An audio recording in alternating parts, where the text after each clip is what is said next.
Bienvenue dans cette nouvelle revue de moi-même, Jetfire. Cette fois-ci, celui du deuxième film qui va s'appeler Revanche du fan déchu qui représente moi. Avec mon t-shirt Autobo, que les couleurs sont pas bonnes.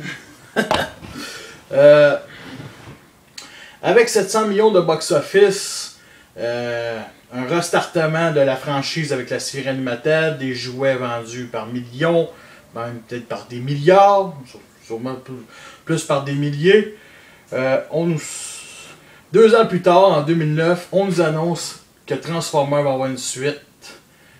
Très tôt, quasiment quelques mois après la grève des scénaristes. Et c'est là que Michael Bay a décidé de dire que son film était pourri à cause de ça. Mais bon, on va revenir plus sur ça plus tard. Les scénaristes, si le premier film, beaucoup de gens ont été déçus. Manque de robots, pas assez de présence. Dans le deuxième film, on nous a annoncé, les scénaristes, il y aura plus de robots, plus de temps de robots. Ce qui est tout à fait vrai. Mais on suit encore les personnages humains à travers l'univers des robots. Et c'est là que je commençais à trop décrocher. Le film a sorti peut-être une semaine le 23, il avait sorti le 24 juin. Avec nous autres, les Québécois, on a la fête nationale à cette date-là. Et je l'avoue, la première fois que je l'ai vu, ben j'étais pas à jeun. J'avais pris un coup, puis j'ai été voir le film avec des amis, tout ça, puis ça s'annonçait quelque chose de gros, puis c'était pas la meilleure idée d'y aller sous. Pour la simple raison que tout te passe devant. Ce film, la première fois que je l'ai vu, j'ai sorti de là déçu, mais en même temps, je sentais aucune émotion parce que j'étais sous. On nous avait annoncé, comment je pourrais dire ça, quelque chose de gros, quelque chose de... J'avais des hautes attentes. J'avais des grosses hautes attentes. Puis les bananos nous en mettaient plein la vue. Il y avait Devastator, les jumeaux qui avaient l'air très drôles, qui en réalité sont juste... Je vais l'avouer, j'ai ri au début. J'ai trouvé drôle au début, mais finalement c'est juste des êtres stupides. Qui dans le trou, une chance, sont plus là. On nous avait annoncé un sideswipe, on nous a annoncé aussi des fembots, le retour des fembots. Pas une, pas deux, 3. Et en moto, qui roule. On nous avait annoncé aussi Devastator, des constructions. On nous avait annoncé Sunwave, le retour de Megatron, et The Fallen, qui est une merde. Pour la simple raison que, moi je pense, dans Spider-Man 3, ce film-là, avait beaucoup de gens avaient dénoncé, il y a trop de méchants, il y a 2 méchants, c'est beaucoup trop. Dans Transformers 2 et 3, c'est la même recette. C'est juste qu'ils se sont fait des millions puis des millions avec. Megatron, on apprend que c'est un élève de The Fallen. Mais là, je vais revenir sur ça plus tard. Bon, on commence le film avec une introduction avec Peter Killam. Une introduction, on parle de l'homme, une espèce qui est dangereuse et qui peut être du bon bord. Et on nous montre un plan séquence avec les ancêtres des Transformers qui ont à peu près 2 designs, celui qui ressemble à The Fallen, et l'autre design avec 2 pics sur les épaules. Qu'on en voit plus tard dans le film, quand Sam Witwicky s'en va dans le futur. Dans le paradis des robots. En tout cas. Et on nous montre The Fallen qui est méchant, qui construit une machine qui a arrêté les pyramides. Qui est une bonne idée, une sacrément bonne idée, il faut l'avouer. Et il prend un humain, puis la séquence, on voit même pas. S'il prend l'humain, puis il arrache la tête, puis on voit tellement mal parce que la caméra est tellement proche du robot que. C'est n'importe quoi. On nous montre le titre, bien entendu, Revanche de Fallen. Et on nous montre la première scène d'action, que je vais l'avouer, elle est foutue, très bien foutue, qui est pas longue, il faut l'avouer, toutes les séquences étaient dans les spots TV. Sérieusement, quasiment 75% de toutes les séquences de cette scène d'action-là étaient dans les spots TV. Puis, tu sais, moi, j'étais un fan, il y en a beaucoup de fans qui sont comme, je veux pas voir des bandes annonces, je veux pas voir les spots TV. Moi, je veux toutes les voir, je veux tout voir, je veux les répéter 30 fois dans la même journée quand il y a un spot TV. Dans Code de Mou, c'est la même affaire. Age 4, c'est la même affaire. Age 4, le nouveau titre, Age 4. Et dans Spot TV, on nous avait annoncé que Sunwave se fait couper en deux par Sideswipe.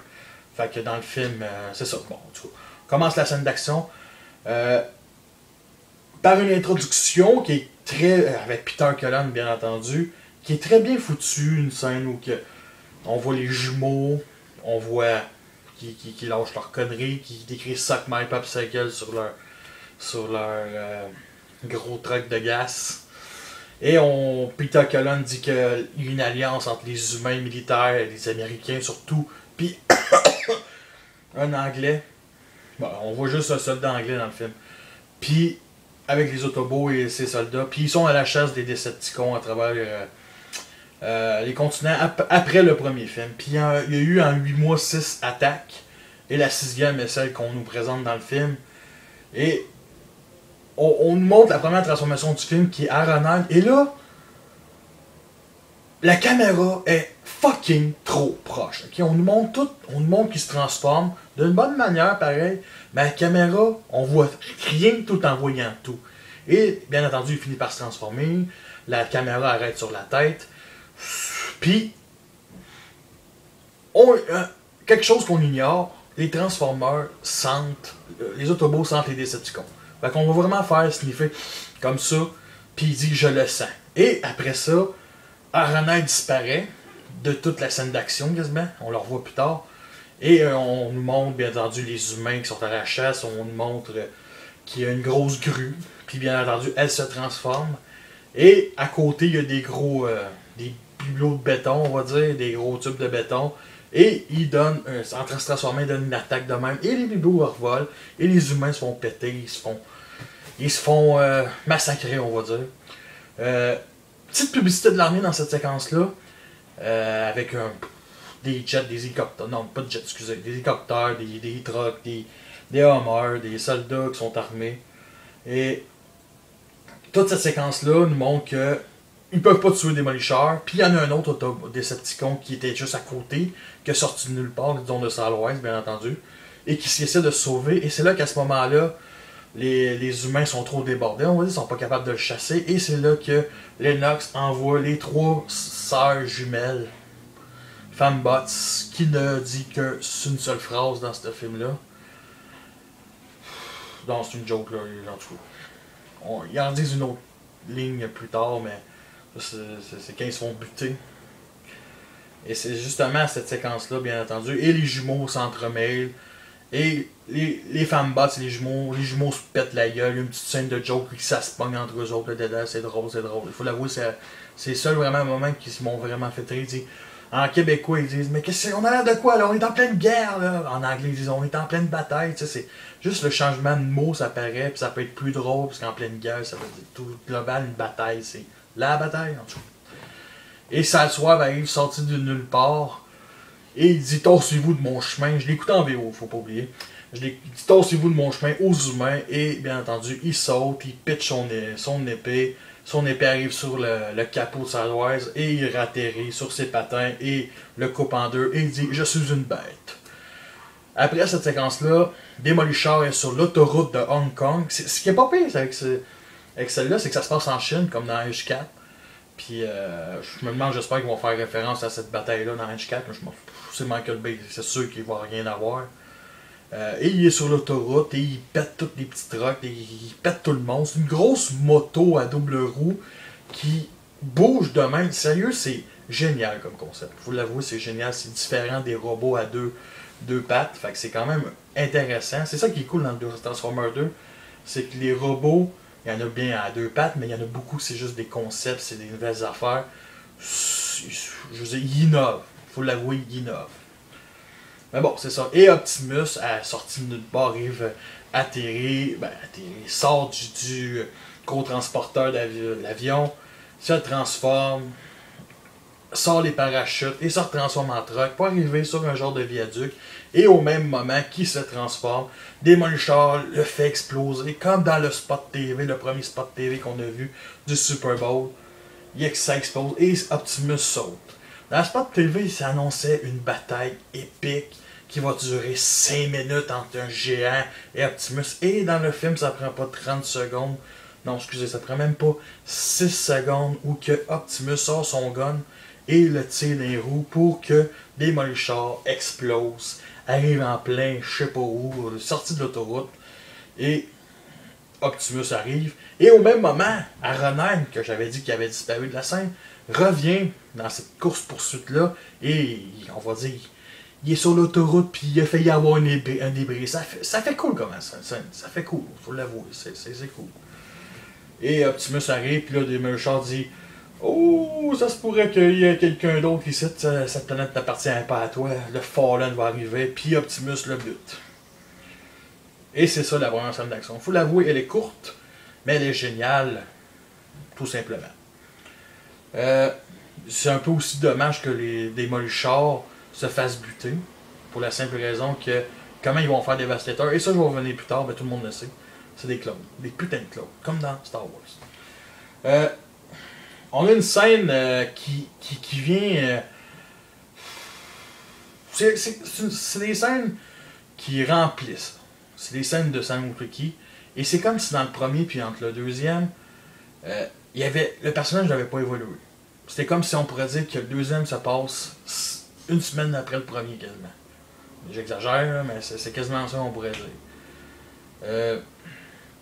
Et on a une scène... Si dans le premier film, vous étiez écœuré des parents qui font des jokes de masturbation, des jokes qui sont trop présents, dans le deuxième, c'est pire. Okay? On a une scène où que la mère pète une crise, pleure, son petit enfant s'en va à l'université. C'est... Comment je pourrais dire? Je veux pas voir Transformers pour ça, comme tout le monde. Et c'est à ce moment-là aussi qu'il y a la fameuse scène... ça fait 12 minutes que le film que ça a commencé. Il faut que je continue, il faut que je lance ça. On a une scène où il trouve l'éclat du cube, un éclat, et la batterie de cuisine se forme en vie. Et c'est là qu'on comprend que le cube, c'est des petits Decepticons, c'est un hommage à Gremlins. C'est une bonne idée. Et ils les attaquent, bien entendu. C'est vraiment un peu trop. Et là, Bumblebee sort du garage et les tue tout en détruisant la moitié de la chambre de Sam Witwicky. Et c'est là qu'il fait retour. C'est des bonnes scènes pareilles. Puis au même moment, t'as des scènes de... Si dans le premier, comme je l'ai dit, vous détestez les scènes de cul, ben pendant que les Gremlins se transforment, les Gremlobots, ben il y a une scène où que les deux petits chiens ça coupe, là. C'est vraiment con. C'est vraiment une petite séquence de 2 secondes. C'est juste pour faire rire le grand public. C'est de la merde. Bon, après ça, il y a bien entendu Michaela qui arrive, Megan Fox, le départ, je t'aime pas, dit le premier mot. C'est de la merde, c'est de la merde. Et le petit Autobo Willy qui débarque, puis qui est tout simplement génial, et que personne n'a remarqué, personne n'a dit ça sur le forum, mais Willy est un mini-can, un petit robot au service de Sunwave. C'est intéressant. Sunwave qui apparaît justement.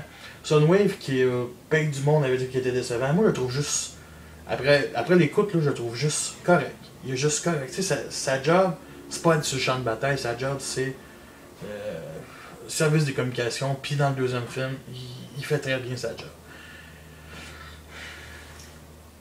Et on a une séquence, bien entendu, les Autobots reviennent sur le champ de bataille, fait un compte rendu, un briefing avec... là, je vais vous parler du briefing du 3. Parce que le 2 et le 3, c'est la même affaire. Okay? Ils retournent en plein champ de bataille, ils retournent du combat en briefing. Dans le troisième film, le briefing se fait avec tous les robots. Il manque peut-être Sideswipe. Auto en mode robot. Dans le 2, ça fait juste avec Optimus. Et les autres robots sont tout en mode alternatif puis sont dormants. Fait que c'est ça la différence entre le 2 et le 3. Fait que le 2, on nous montre Optimus, puis il y a la fameuse phrase sortie par Therese Gibson, si Dieu s'est fait sur notre image, lui qui l'a fait, et la réponse est Hasbro. Des fois, c'est pathétique des fois ce film-là, là, sérieux. Tu sais, je veux dire, c'est correct comme call, mais c'est juste un petit clin d'œil. Tu sais, tous les collectionneurs vont dire Hasbro. Bien entendu, il y a un représentant du gouvernement, du nom de Galloway, je pense, qui est pas content, c'est le gouvernement. Ils sont jamais contents, fait que ils demandent aux autobots quasiment de quitter. C'est pas ça vraiment qu'ils disent, mais si vous voulez quitter, est-ce que vous allez nous respecter? Il dit ben oui, Optimus ben oui. Puis cette scène-là nous montre pas le combat, mais les relations entre les militaires qui ont l'air de savoir ce qu'ils font et le gouvernement qui ne font lire que les rapports, comme si la réalité compte. En tout cas, vous avez compris ce que j'ai dit. Là. Fait qu'on a un personnage humain qui confronte les Autobots qui veut pas les voir parce qu'il trouve que c'est du trouble. Ils disent que c'est à cause des Autobots le fait que les Decepticons soient là. C'est un peu dommage qu'Optimus n'a pas dit mais sur Terre il y a tellement d'énergie propre, d'énergie que les Decepticons vont toujours revenir sur Terre pareil parce qu'il y a beaucoup d'énergie sur Terre. Parce que sur Cybertron il n'y a rien. Puis du coup, ça aurait été cool de voir Optimus dire ça. Les jumeaux changent de mode alternatif. C'est un crème glacé, un crème glacé. Il devient deux petits trucks, deux petites voitures. Ils se chamaillent pour savoir qui est qui. Et on les revoit plus pendant quasiment 50 minutes. Le pire, c'est que c'est vrai. Je parle à moi le robot. Et on retourne sur une scène où que Sam Witwicky, ça va à l'université. C'est là que ça...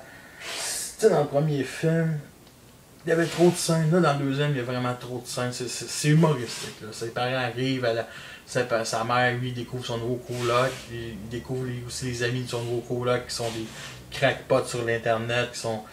Du coup, c'est un peu maillet, on peut dire. Et bien entendu, cette scène-là fait que...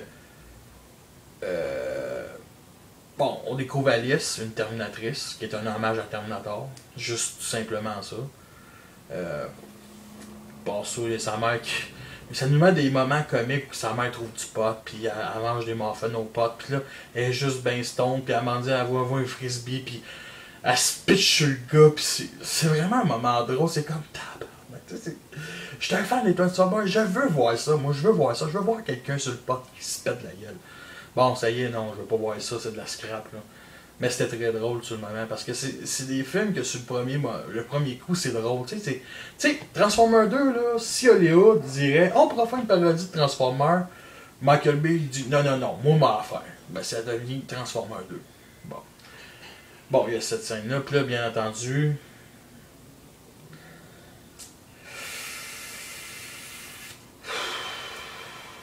Ouais, excusez, je suis pas mal. Ouais. Et c'est là qu'il y a une scène d'action qui arrive, bien entendu dans la discussion entre Optimus et Galloway.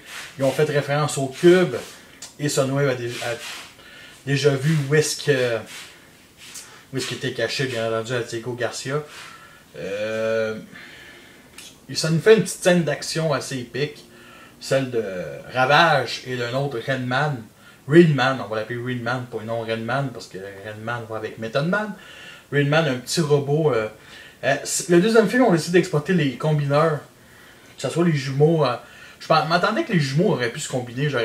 Dans ce qu'ils montraient aussi avant les trois sœurs, dans, on va dire, la séquence par l'ordinateur pendant le tournage, ils nous montraient les trois sœurs qui se combinaient une sorte de roue bizarre.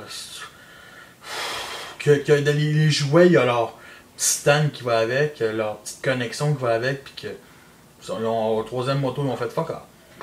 C'est pas vraiment ça que je voulais voir.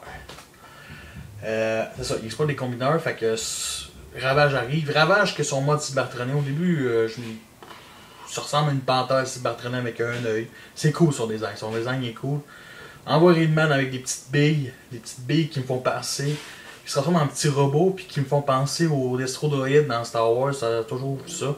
Et ils se combinent pour former Redman, qui est un genre de robot concept cybertronien que le très peu tu nous mettre une scène d'action entre lui et contre les humains, tellement qu'il y a même une scène limite, c'est supposé être gore, mais ils ont montré juste des taches de sang qui envolent dans la caméra, celle qui passe à travers un être humain. Parce que les êtres humains, les soldats le voyaient pas, c'était trop angle mort. Fait que il a passé vraiment à travers un être humain, ça c'est cool. Puis il se sauve, puis Ravage qui est plus loin, puis sur la plage, tire deux lance-missiles, tire aussi des mitraillettes, se font buter, ils arrivent, Redman arrive et ça coupe tout de suite au party.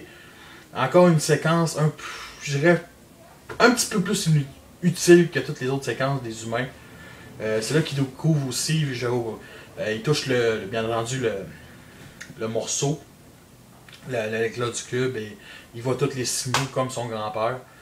Et il dessine avec le gâteau, il a entendu, il rencontre Alice, elle veut faire un tour, Bumblebee débarque, sort de nulle part, et il dit, Houston, nous avons un problème, et on nous remonte encore une séquence où que lui il est dans son char, il embarque dans son char, et la fille embarque dans son char, fait que ça fait encore une autre séquence, comme dans le premier avec Megan Fox, et Bumblebee fait jouer 3 tunes qui fit avec Alice, je pense qu'il y a la toune de jazz, il y avait une toune de je sais plus trop quoi, puis l'autre Is the Freak, She's the Freak, quelque chose du même. Mais toute une qui fit vraiment.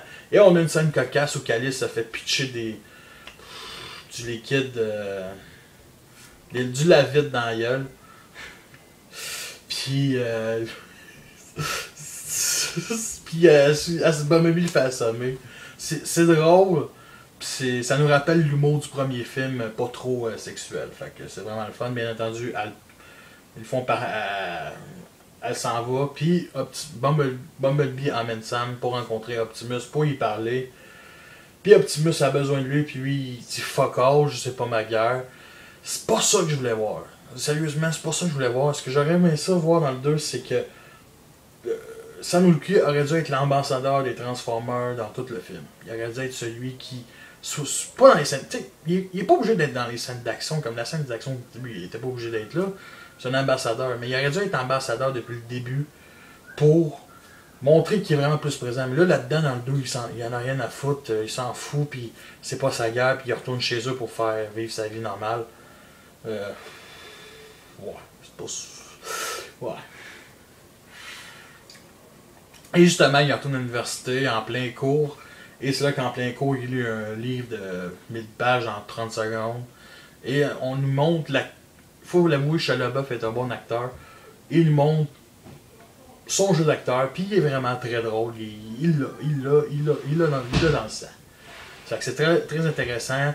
Bien entendu, il retourne, il appelle Michaela. Michaela dit qu'il s'en vient. Bien, à ce moment-là, puisqu'il avait donné l'éclat du cube, Willy s'en mêle. Puis Willy est un personnage du film qui parle beaucoup, qui a plus de personnalité, qui est un comme court-circuit, mais en je l'aime mieux. Puis c'est un petit peu guidé, puis ça montre une confrontation entre lui et lui et Michaela. Bien entendu, Michaela emmène Willy en avion, et c'est là qu'on change de scène. On a une scène comique avec le coloc. Honnêtement, je le trouve très drôle, mais fuck, il est inutile, ok? C'est un personnage qui aurait dû arrêter juste avant d'arriver à Jetfire. Fait qu'on a une scène avec Alice, il veut manger une scène concasse. Oh, veux-tu manger ma pizza? Puis il l'emmène à sa chambre, puis il rencontre Sam Wookie qui fait plein de signes. Et Alice ferme la porte et veut coucher avec. Fait que c'est là qu'on a une petite scène. Bon, pas des scènes sexuelles, c'est limite, là, mais un robot qui veut coucher avec Sam Wookie, puis elle veut juste avoir l'éclat du cube. Ben c'est ça. Non, excusez. Elle veut pas l'éclat du cube, ça veut. En tout cas, les signes, la matrice, c'est ça. C'est un véhicule, puis la matrice est imprimée dans la tête du jeune, fait qu'il veut le jeune, simple que ça. Là, avant cette séquence-là, j'ai oublié une séquence, celle de les Decepticons. Les Decepticons, dans ce film-là, dans le premier film, on nous montre souvent des plans de vue du robot assez grand, du point de vue des humains. Dans le deuxième film, on a une séquence où, après Ravage qui pogne l'éclat du cube, il s'en va direct sur un bateau qui a déjà 4 Decepticons, qui est Mix Monsters, Scrap Metal, et non Scrapper, qui est un genre de petit... Longo, il est-tu rouge? Ouais, ça, le rouge... la bétonneuse rouge. Pas la bétonneuse, excusez, le petit bulldozer rouge. Je me souviens plus de son nom. Rampage, c'est ça. Et descend au fond des Mariannes et remet en vie Megatron avec l'éclat du cube, avec le petit robot, le docteur, on va l'appeler de même, parce que j'ai bien de la misère, je me souviens plus du nom. Puis ça fait une bonne séquence, et c'est à ce moment-là il retourne dans l'espace tout en explosant pas un porte-avions, un sous-marin. Et on a une séquence faite en CGI qui est un petit peu mal faite. Il s'en va dans l'espace, pas loin de Jupiter, je pense que c'est une des lunes de Jupiter. Et on voit le Nemesis écrasé. Et Megatron débarque, sort de nulle part. Vraiment, mal fait en CGI. C'est bien fait, c'est bien fait, mais c'est pas... J'ai vu mieux. Mais c'est ça, puis là, c'est là que il découvre le plan. On découvre que Sanuki n'est qu'un véhicule, que la matrice n'est qu'un véhicule. La matrice, excusez. Le cube n'est que la matrice, fait que toute l'énergie est dans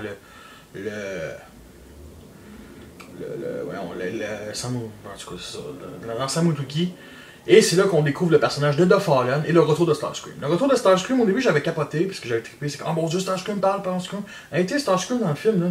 C'est.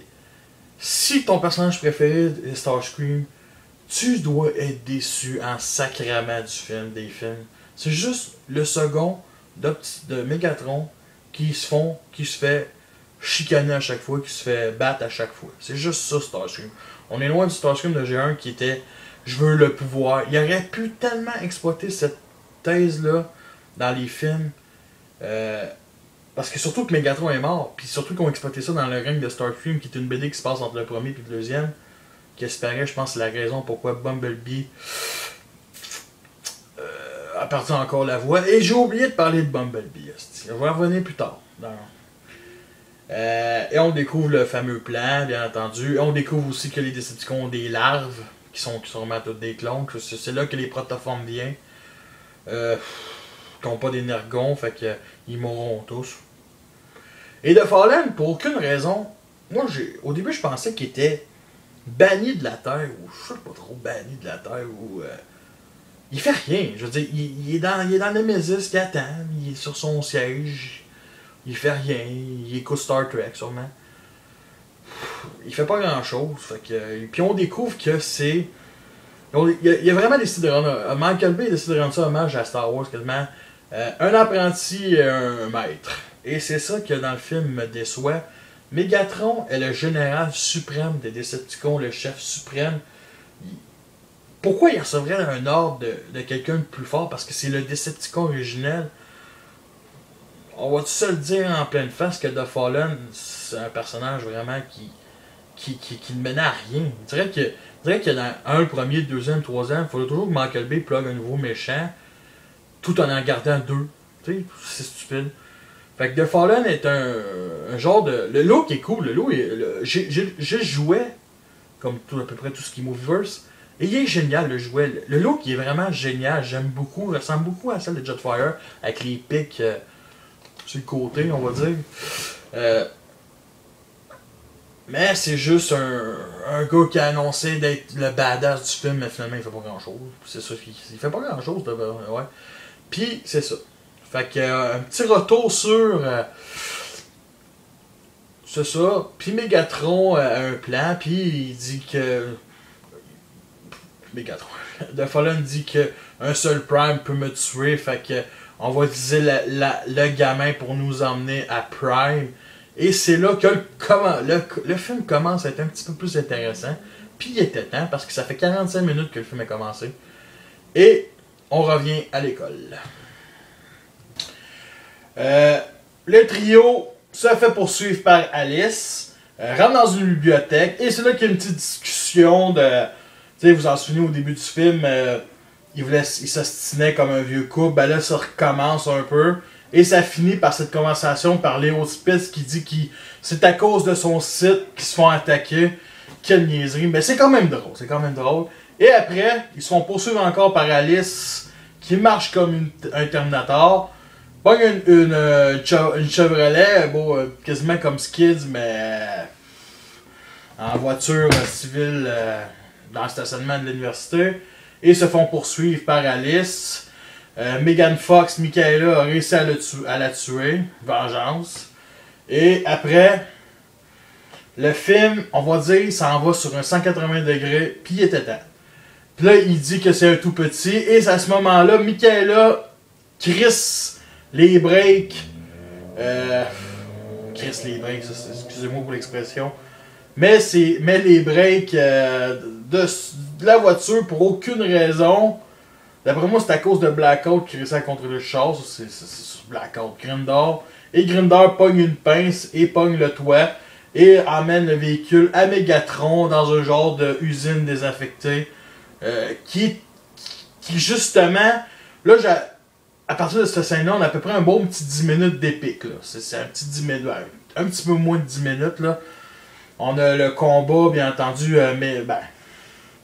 Megatron demande au petit docteur de ouvrir le crâne. Et on a un petit moment, on va dire, cocasse entre Megatron et Sam Wookie qui dit notre relation a mal commencé, on peut starter ça encore. C'est quand même correct, mais c'est drôle. Et au même moment, j'avais oublié aussi que quand Grimdor lâche la voiture pour le toit, elle amortisse le ballon de. Le coussin gonflable. Et Starscream divise tout de suite la voiture en deux. Et c'est quand même un bon moment. Ça, c'est juste avant. C'est quand même un des traits. Ça, à partir de là, c'est vraiment commencé vraiment à être épique. Puis ça l'est. Ça l'est, là. Parce que pendant 50 minutes, 55 minutes, c'était du niaisage. Puis il y en avait beaucoup trop de niaisage. Optimus arrive pour sauver tout le monde, Sam Wookie. Et on l'a pas entendu entendre monter le bâtiment. Parce qu'un robot, c'est quand même lourd. Fait qu'il traverse l'immeuble, le toit encore, d'après moi. Et le point de vue qu'on a de la caméra est le point de vue de son cul. De son derrière. C'est mauvais comme point de vue. Il arrive vraiment de même, puis nous autres, on voit son cul. Là. C'est mauvais. Et, bien entendu, il fait une pirouette. Megatron, ça aurait pris une demi-seconde de tuer Sam Wookie. Il le laisse aller. Même à ça, il s'occupe de Optimus. Megatron fait une pirouette. Optimus fait une autre pirouette. Au ralenti, mais on voit rien. Parce qu'il monte une petite partie de Megatron qui est en bas. Une petite partie de. Encore le cul d'Optimus. Bon. Et Bumblebee sort du mur. Et attaque Starscream. Au même moment, tu vois Léo et Michaela se sauver. Fait qu'on a un point de vue de la caméra qui suit les humains et deux robots se battent. Honnêtement, c'est une bonne idée, mais fuck qu'on voit rien. Fuck qu'on voit rien, sérieux, c'est dommage. Et bien entendu, après, Optimus se débarrasse de Starscream assez facilement. Un peu trop à mon goût. Et tire body shot no scope dans le torse de Megatron. Et Megatron envole du bâtiment, se transforme. Et c'est une mauvaise. C'est mal fait pareil. Megatron, sérieux, il y a des moments où il est vraiment mal fait. C'est comme s'il était fait trop rapidement. Ou en tout cas, c'est plus grave que ça. Et Megatron se sauve. Ça, c'est stupide, il se sauve pour réattaquer Prime 2 minutes plus tard. Il se sauve.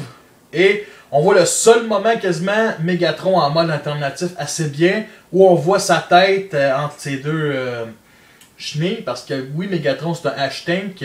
Honnêtement, le design du deuxième film de Megatron, il est vraiment génial. C'est juste qu'on le voit tellement mal dans le film. Mal exploité. Tu sais, je l'aurais vu dans les rues foncer sur des êtres humains, man. Puis tu le vois pendant qu'il rit dans son genre de casse en mode alternatif. Il se sauve. Sam. Bon, ce qui est stupide, c'est que Bumblebee il est juste à côté. Et on a un genre de petit clip de peut-être 15 secondes avec la musique de New Divide, de Linkin Park. Que Sam Wookie monte sur Optimus. Et la scène tout de suite après, on le voit tout de suite dans le bois, qui se fait pourchasser par Megatron. Parce que Bumblebee est à côté. Les Autobots sont supposés être à côté. Mais bon. Et c'est là qu'il y a un combat épique que la caméra est bien placée dans à peu près chaque séquence. Parce qu'on a une caméra vraiment du point de vue des Transformers, comme si c'était accroché après un arbre. Et honnêtement, c'est génial ce combat-là. C'est le plus épique de la trilogie. C'est le plus bien fait.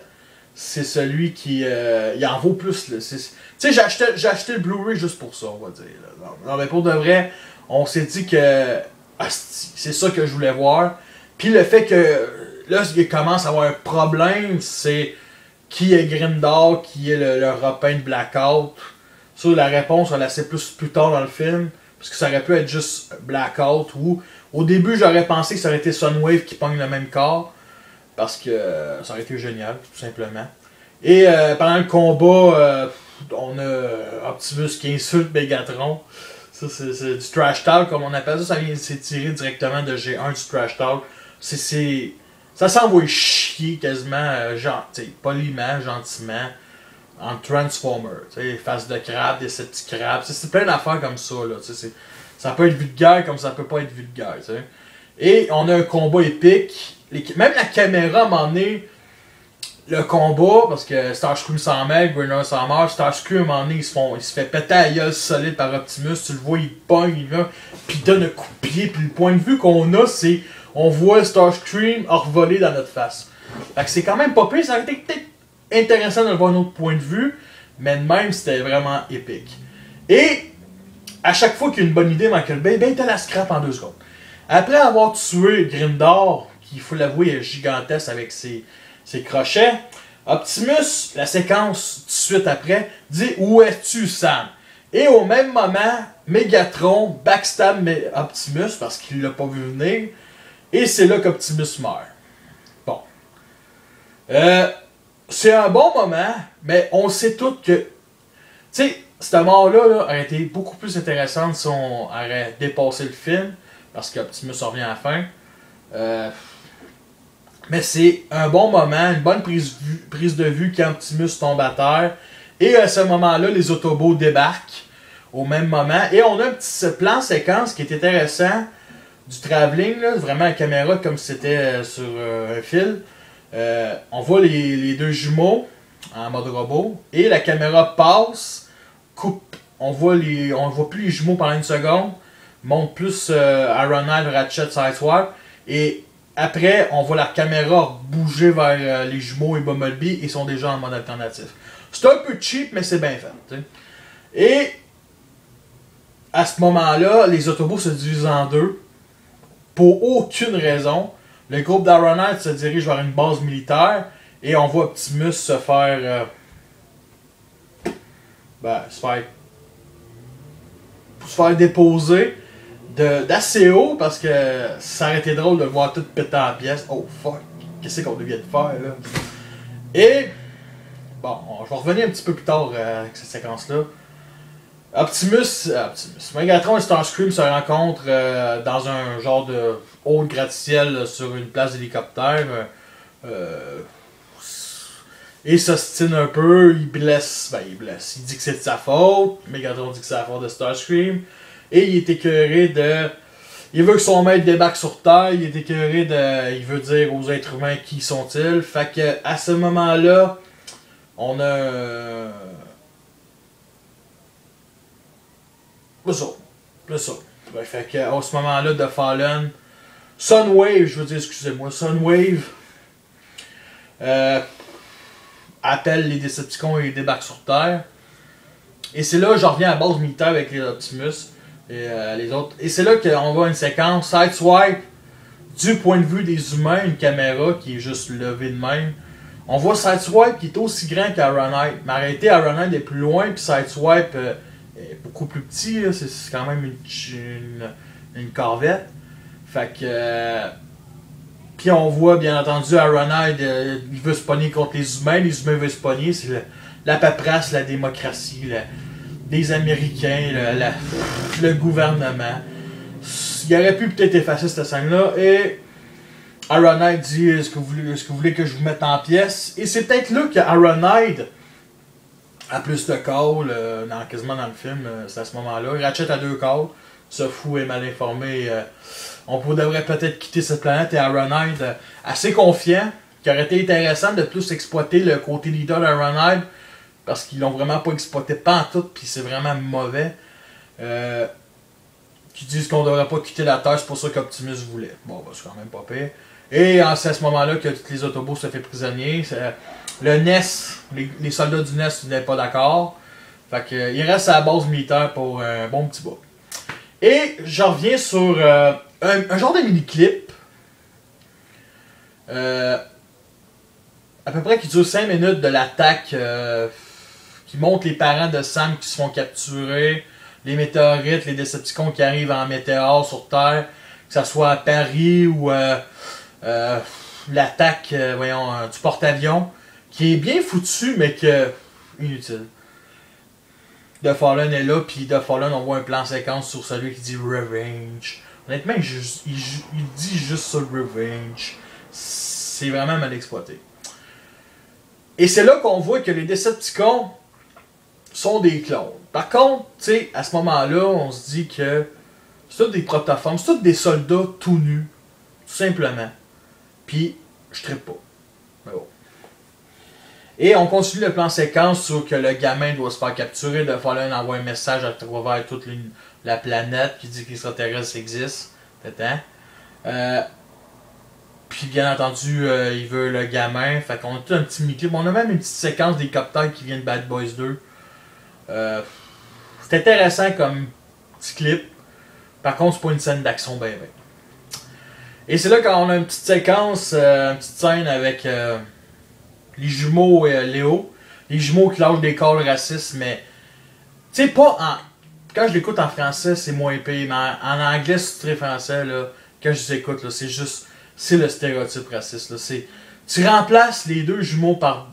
Fermez vos yeux pendant que vous écoutez les jumeaux, là. Puis imaginez ces deux gangsters qui se parlent, là, c'est la même affaire. Okay? C'est la même affaire. Fait que on a les jumeaux qui parlent. Sam Witwicky qui est un peu. Qui se sent un peu pas criminel, mais coupable de la mort d'Optimus. Il pense à se manifester, absolument, à se rendre. Et les jumeaux, ils montent les signes aux jumeaux. Les jumeaux connaissent rien. Et c'est là que le personnage de Leo Spitz devient important pour la seule fois du film. Il dit qu'à un moment donné, ils ont fait un raid sur le site de RoboWire et qu'il a vu plein de signes de même. Fait que. Et c'est là qu'on voit la séquence d'après qui se passe à New York. On aurait pu voir Mixmaster, parce que Mixmaster, dans une des séquences du clip, du mini-clip, comme je vous parlais, on le voit monter sur un pont puis enlever le drapeau américain à New York, ça, justement. Bon, c'est intéressant, mais pas plus qu'il faut. C'est ça. Bon, il rencontre l'agent Simmons qui est rendu à la retraite. Un moment très drôle, très fun, qui avance un peu plus à l'histoire. Par contre, c'est les humains qui font toute la job des Autobots parce que les Autobots ne peuvent pas rentrer dans la cave du gars. Fait que c'est les humains, bien entendu, oui, ils s'en mêlent. Et il dit que les Transformers sont là depuis des années, des siècles, des millénaires. C'est correct comme idée. C'est pas vraiment. Puis, ça vient tout à trouver un Seekers. Et bien entendu, Willy est capable de les trouver en montrant sur la carte avec des points laser. Ça, j'ai trouvé ça. C'est vite fait, c'est cheap. Puis il s'en va à Washington rencontrer. Justement, rentrer dans. Pas l'usine, mais. Voyons. Le musée d'aviation à Washington. Ouais. Puis là, il rencontre Jetfire, parce que, avec l'éclat du cube, parce que l'éclat du cube que Michaela arrête.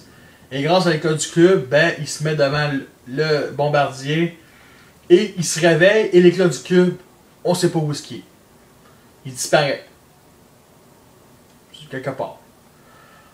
Parce que cette scène-là aussi, c'est la suite de. Parce que les personnages humains, ils vont rentrer dans le musée pendant la visite. Fait que c'est là qu'on a une scène cocasse avec Leo Spitz qui va aller aux toilettes, qui veut le papier de toilette et qui a un taser et qui tase le garde et qui réussit quand même à se taser lui-même. Il faut l'avouer, c'est assez drôle. C'est quoi. Et c'est là qu'il rencontre notre cher ami Jetfire, qui est le personnage le plus intéressant de quasiment la trilogie, et il parle beaucoup. Il parle beaucoup, qui est très le fun, mais on va dire qu'il y a un bon petit 15 minutes à lui. Même à ça, je pense que j'exagère. Peut-être 10-12 minutes, là. Mais un bon 10 minutes, ça c'est sûr. Qui nous parle de lui, de ses ancêtres, qui veut changer de camp, de même, comme ça. Ouais. Puis ça l'emmène à un problème. Comment aller des États-Unis à Washington, à l'Égypte, en une seconde. Comment de voyager sans se faire pogner. Ben, Jetfire a ce qu'on appelle un système de téléportation qu'on sait pas comment il y a ça. Sûrement c'est parce que c'est un vieux Transformer. Puis que The Fallen aussi c'était ce système-là. Fait que c'est sûrement peut-être les premiers Transformers qui ont ça. Peut-être, peut-être pas. Sûrement. Je sais. Peut-être. Et il se retrouve en Égypte et on continue la scène avec Jetfire qui parle du passé, qu'il y a eu une bataille entre les Prime, 7 Prime, qu'il y en avait 7, puis qu'il y en a un qui s'appelle The Fallen, qui aimait pas la race humaine, qui voulait l'extermination. C'est une histoire classique, mais par contre, ça donne une certaine mythologie aux Transformers. Ça parle des 7 premiers Prime, fait que ça doit dater d'une bonne 7000 ans, ça, justement. Donc, c'est une bonne histoire, pareil. Ça parle des origines, mais pas plus que faut. Ça aurait été plus intéressant. Et les designs des Prime, il y en a deux. Un avec des pics, en tout cas, j'en avais parlé de ça. Fait quand même une petite scène d'action de Fallen qui je trouve ça stupide. Il dit qu'il était trop fort. Il dit qu'il était trop fort, mais ils ont réussi à le tuer. J'ai pas trop compris la séquence. Ils ont réussi à l'arrêter. Parce que me semble que les 7 Prime se sacrifient. Parce que ce qu'on voit de la bataille, la petite bataille, c'est que c'est de Fallen que la matrice, puis t'as les autres Prime qui débarquent. Puis il se fait donner des coups de bâton. Puis il pogne un des Prime, pogne l'affaire. Fait que pogne la matrice. Fait que j'ai pas trop compris. Il faudrait que je le revoie. Je l'ai vu il y a même pas 2 jours. Bon, après ça, on a à peu près. Là, je vais essayer de clencher ça. On a. Il décide de. Ce que la mission des humains, c'était la mission de Jetfire. Il y en a. Que c'était les humains qui étaient supposés compléter la mission de Jetfire. Fait que les humains sont en Égypte. Fait que avec Bumblebee, 2 jumeaux Willy. Et il essaie de chercher. Fait qu'on a toute une petite demi-heure là. Je vais essayer de clencher ça. On a toute une petite demi-heure en Égypte avec des scènes de poursuite, une scène humoristique aux douanes. Il n'y a pas grand-chose, une petite scène d'amour. T'as les jumeaux qui sont vraiment stupides, qui te lâchent des calls moins racistes, qui disent qu'on est comme les ninjas. Qui sont vraiment trop. Sont vraiment trop, là. Et on a une scène, bien entendu. Et Willy, après la scène de la douane, finit. On le revoit plus du film. Il disparaît. Rien. Plus rien. Plus rien. On le revoit plus. Du film. C'est stupide. C'est stupide. On sait même pas il est où. C'est vraiment stupide. C'est une des choses qui me dérange le plus dans le Transformer, dans le deuxième, c'est que des Autobots apparaissent et disparaissent. Et celle-là, c'est vraiment une raison stupide. Ils finissent par trouver, bien entendu, la matrice dans le même temple que le troisième Indiana Jones. Un petit combat entre les jumeaux. Un petit Bumblebee s'en mêle. Et un des jumeaux avait tombé dans un mur. Le mur a craqué, puis ils ont décidé d'ouvrir ça. Et ils trouvent la matrice, bien entendu. Et au même moment, les militaires débarquent. Les militaires débarquent sur une genre de plage, un petit peu plus loin qu'une plage, pas loin des pyramides. Et ils attendent pendant que les humains et les autres Autobots ils essaient d'arriver. Et au même moment, ben, la bataille finale commence avec Starscream qui leur tire dessus. Starscream qui fait UIM au système de communication des humains. Fait qu'ils ne peuvent plus se faire communiquer. On leur voit quasiment plus du combat. Le pire, c'est que c'est vrai. Non, on leur voit plus tard. Et c'est là que toute la bataille finale qui se déclenche. Megatron débarque. Les jumeaux sont contre Devastator. Devastator qui essaie d'aspirer un jumeau, puis le jumeau est intuable, fait qu'il blesse Devastator. C'est vraiment stupide. Il aurait dû le faire tuer là.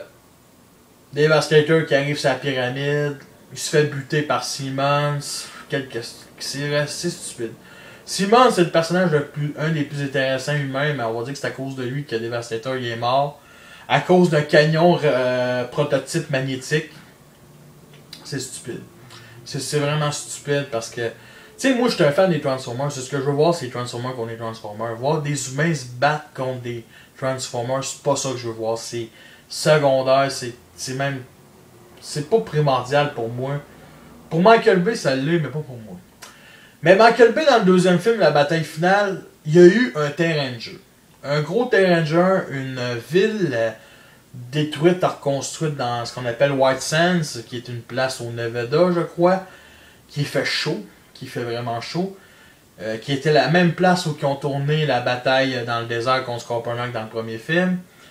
Et il y a eu un gros terrain de jeu, et c'est là que dans le combat, on voit pas grand monde. On voit pas grand monde. On voit du monde. C'est juste du monde, des Transformers qui se tirent dessus. C'est juste ça.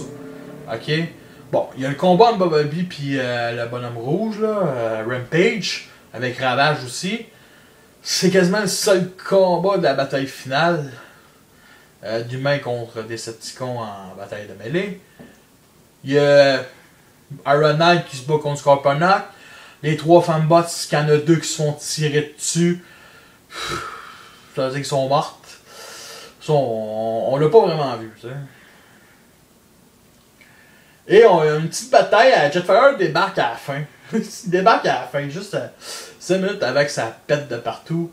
Il débarque, il pète, comment il s'appelle, notre cher ami Scorponok, qui apparaît sur 5 secondes du film et c'est juste intéressant. Scorponok qui réussit à le blesser gravement. Et il tue aussi Mixmaster, ce qui n'est pas un triple changer. Au début, je pensais que c'était un triple changer. Triple changer, c'est 2 modes alternatifs, un mode robot.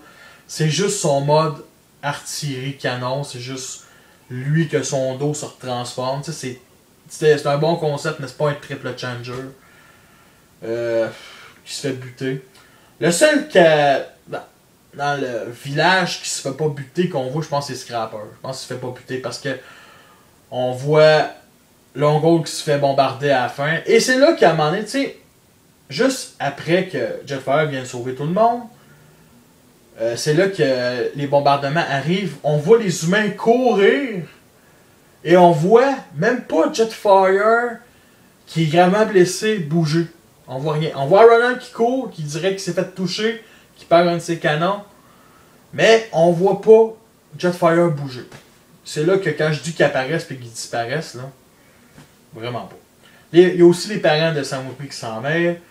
Bon, tout ça pour mener la matrice à Optimus Prime.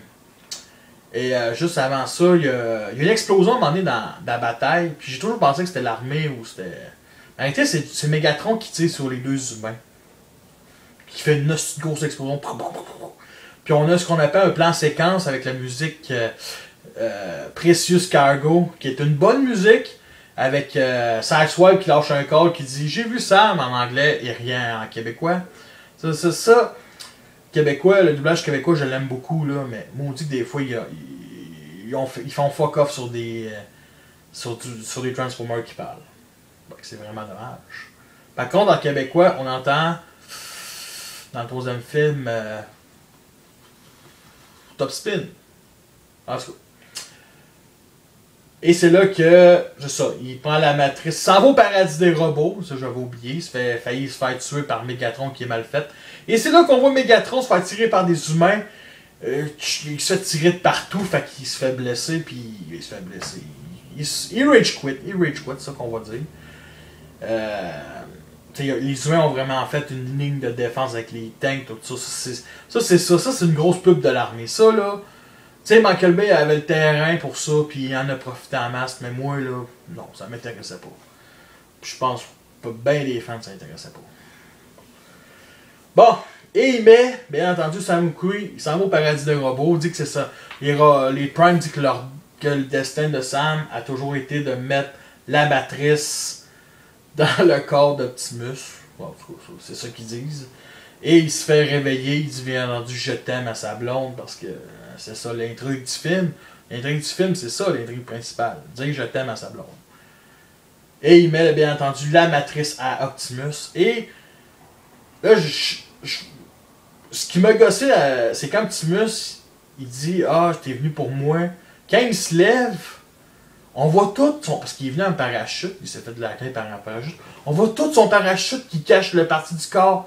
Tu sais, on voit qu'il se lève, on voit un petit peu, parachute qui cache, on le voit quand même un petit peu mieux. Après, on leur remonte encore le gros parachute là, devant sa face. Fait que ça m'a énervé. Et bien entendu, le personnage, l'antagoniste principal du film, The Fallen, débarque en sortant de nulle part, en se téléportant, pogne la matrice, puis il faut l'avouer, il est vraiment gros, et décalisse à Pyramide. Et bien entendu, Jetfire, il n'a jamais rien foutu de bon dans sa vie de Decepticon, et il décide de se sacrifier pour que Prime prenne ses places. Et au même moment, Ratchet lâche une ligne avec un autre Transformer que je savais même pas qu'il existait. Jolt, qui est la Chevrolet, qui est, on va dire, la Honda Civic. J'aime ça l'appeler la Honda Civic parce que j'ai toujours trouvé que ça ressemblait à une Honda Civic une Volvo. Débarque de nulle part et accroche deux arcs. Un dans Jetfire, au corps de Jetfire et Optimus. Et bien entendu, ça semble tout. Puis il faut l'avouer, c'est une bonne transformation. Et tu vois Peter Cullen dire Roll out! D'une façon un peu trop exagérée. Et bien entendu, Optimus se dirige vers la pyramide avec une escorte de 2 chasseurs. Et 2 chasseurs se font péter. Et c'est là qu'au ralenti, pogne de Fallen et Megatron, explose la machine. Pa pa pa pa! Et en 1 minute, c'est fini. Le combat dure 1 minute. Ça dure, je pense même pas, je pense 45 secondes.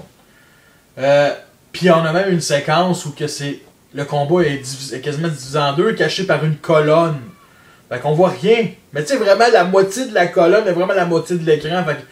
Non, Michael Bay, je taillis des fois.